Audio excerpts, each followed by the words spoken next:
जिन कुत्तों के मुंह में हड्डी है वो बोल नहीं पाते। माफ कीजिएगा जनाब, आपके प्रति पूरा सम्मान देते हुए मैं आपसे पूछना चाह रहा हूँ, इस वक्त वो कौन कुत्ते हैं जिनके मुंह में हड्डी है और वो बोल नहीं पाते? क्या बॉलीवुड में एक बार फिर कुत्ते वाले कमेंट्स पर बड़ा विवाद खड़ा हो गया?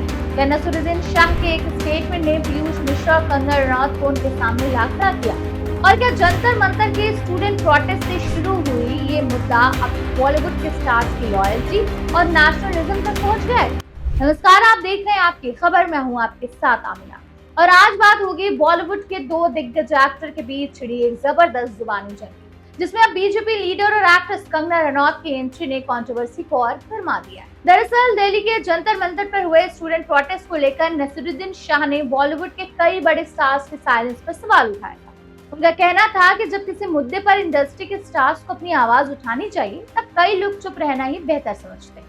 नसीरुद्दीन शाह ने अपने बयान में एक एग्जाम्पल देते हुए कहा कि कुत्तों के मुंह में अगर हड्डी दे दी जाए तो वो भौंक नहीं सकते। उनका इशारा उन सेलिब्रिटीज की तरफ था जो उनके मुताबिक किसी वजह से अपनी आवाज नहीं उठा रहे। बस इसी कमेंट ने सोशल मीडिया पर कंट्रोवर्सी को जन्म दे दिया। जब एक्टर पीयूष मिश्रा रांची में चल रहे स्टूडेंट प्रोटेस्ट को सपोर्ट करने पहुंचे, तब मीडिया से बात करते हुए उन्होंने नसीरुद्दीन शाह के इसी स्टेटमेंट पर रिएक्शन दिया। पीयूष मिश्रा ने कहा कि नसीर साहब ने स्टूडेंट मूवमेंट के दौरान बॉलीवुड के उन लोगों पर सवाल उठाया था जो चुप रहे, लेकिन पीयूष मिश्रा ने पलटकर पूछ लिया कि अगर कुछ लोगों के मुंह में हड्डी है तो फिर वो दूसरे कुत्ते कौन है जो बोल नहीं सकते। यानी पीयूष मिश्रा ने डायरेक्टली नसीरुद्दीन शाह के कमेंट को चैलेंज कर दिया और कंट्रोवर्सी यही नहीं रुकी तो शायद कहानी इतनी बड़ी नहीं। अब इस पूरे मैटर में एंट्री होती है एक्ट्रेस और बीजेपी लीडर कंगना रनौत। कंगना ने सोशल मीडिया पर पीयूष मिश्रा के इंटरव्यू से जुड़ी एक न्यूज़पेपर कटिंग शेयर की और नसीरुद्दीन शाह पर डायरेक्ट अटैक कर दिया। कंगना ने लिखा कि सच ये है कि हर कोई किसी न किसी का कुत्ता है, लेकिन उन्हें इस बात पर गर्व है कि जिस घर यानी देश का वो खाती हैं, उसकी रक्षा करती हैं और उसके लिए लड़ती हैं। इसके बाद कंगना ने नसीरुद्दीन शाह पर और भी तीखा कमेंट करते हुए कहा कि वो देश के खाते हैं लेकिन लड़ते पड़ोसी देश के लिए। कंगना यही नहीं रुकी, उन्होंने कुत्ता शब्द को लेकर भी अपना पर्सपेक्टिव दिया। उनका कहना था कि आज के टाइम में किसी इंसान को कुत्ता कहना भी एक तरह से कॉम्प्लीमेंट माना जा सकता है, क्योंकि लोग डॉग को लॉयल सबसे लॉयल जानवर मानते हैं, क्योंकि डॉग लॉयल्टी और क्यूटनेस का सिंबल है और ये क्वालिटीज आज के वक्त में रेयर है।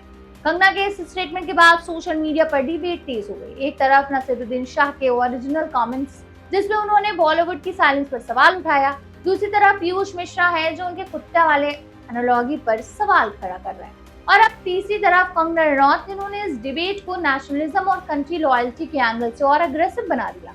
अब सवाल ये है कि क्या सेलिब्रिटीज को पॉलिटिकल और सोशल इश्यूज पर ओपनली अपनी बात रखनी चाहिए या फिर हर एक्टर को अपनी पर्सनल चॉइस के हिसाब से डिसाइड करने का हक है कि वो कब बोले और कब चुप रहे। फिलहाल नसीरुद्दीन शाह, पीयूष मिश्रा और कंगना रनौत के स्टेटमेंट ने एक बार फिर बॉलीवुड के अंदर freedom of expression, celebrity responsibility और पॉलिटिकल ओपिनियंस को लेकर डिबेट शुरू की।